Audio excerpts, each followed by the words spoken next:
رسول الکریم اما بعد فاعوذ باللہ من الشیطان الرجیم بسم اللہ الرحمن الرحیم واعبد ربک حتی یأتیک الیقین آمنت باللہ صدق اللہ مولانا العظیم مولاي صلی وسلم دائما ابدا علی حبیبک خیر الخلق کلہم بے پایا فضل و احسان اس خدائے رب ذوالجلال کا جس نے ہمیں ذکر کی محفل عطا کی.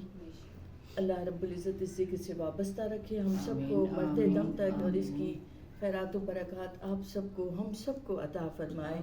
ہمارے گھروں میں عطا فرمائے, ہماری باطنی زندگی بہتر ہو, ہماری روحانیت بہتر ہو اور ہمارے لیے آخرت کا یہ توشہ بن سکے یہ محفلیں.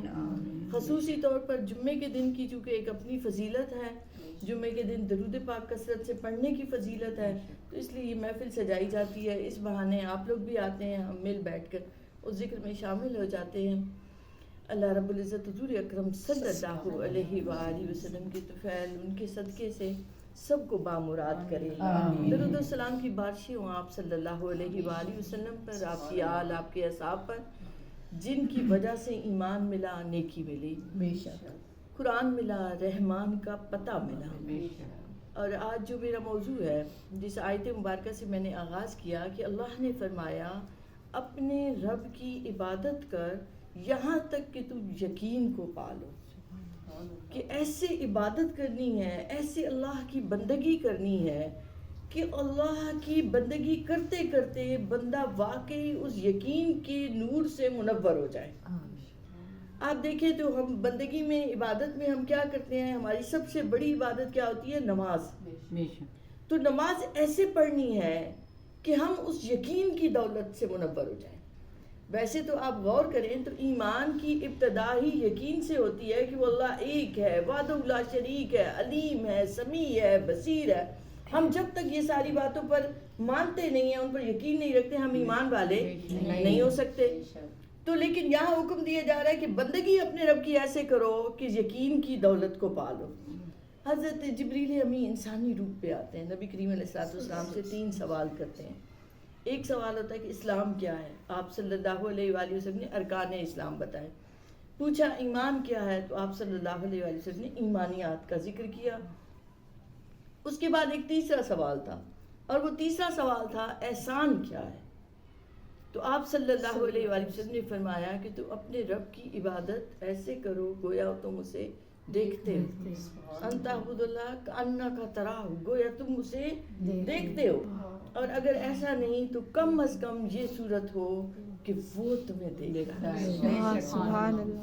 اب آپ غور کریں تو ہم نماز میں جاتے بھی ہیں تو ہمیں یہ کیفیت حاصل نہیں ہوتی کہ ہم ایسے اس کی بارگاہ میں حاضر ہوں کہ گویا وہ واقعی وہ سامنے ہے اور ہم اسے دیکھ رہے ہیں. تو یہ کیا ہے, یہ یقین کی ایک کیفیت ہے, یقین کی ایک صورت ہے کہ بندہ اس رب کی بارگاہ میں واقعی حاضر ہے.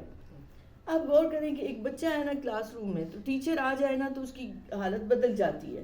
ٹیچر کلاس میں نہیں ہے تو وہ ادھر ادھر دیکھتا رہے گا, کھیلتا کودتا رہے گا, دھیان اس کا ادھر ادھر.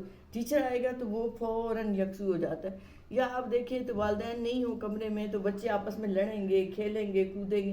جب والدین آ جائیں, کوئی بڑا آ جائے, دادا دادی آ جائیں, تو وہ تھوڑے سنبھل جاتے ہیں کہ اب ہمیں دیکھا جا رہا ہے. تو یہ جو دیکھے جانے سے انسان کی درستگی ہے, ہماری اس لیے درستگی نہیں ہو رہی کہ ہم یہ تصور ہی نہیں کر رہے کہ وہ اللہ حاضر و ناظر, وہ ہر جگہ موجود, وہ ہمیں دیکھ رہا ہے, وہ دیکھتا ہے, وہ علیم ہے, وہ بصیر ہے, وہ سمیع ہے. تو جب یہ کیفیت اتنی پرزور ہو جائے کہ واقعی ہمیں یہ یقین ہو جائے تو ہمارا عمل بھی درست ہو جائے, ہماری سوچ بھی درست ہو جائے.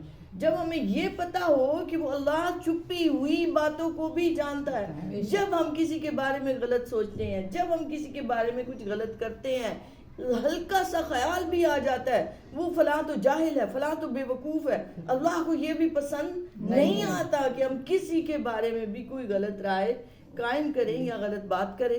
تو جب یہ پتہ ہو کہ اللہ جانتا ہے میری سوچوں کو, میرے دماغ کے اندر جو کچھ چل رہا ہے, میرے دل کے اندر جو, تو انسان سنبھل جاتا ہے, انسان اپنے عمل کو درست کرنے کی کوشش کرتا ہے. اب دیکھیں تو سورہ بقرہ میں اللہ رب العزت نے متقی لوگوں کی علامتیں بتائیں, اور علامتیں شروع کہاں سے ہوتی ہیں, الذین یؤمنون بالغیب. اب اللہ کو دیکھا نہیں ہے وہ غیب میں ہے، غائب نہیں ہے. نہیں جی سمجھ آئی؟ جی یومنون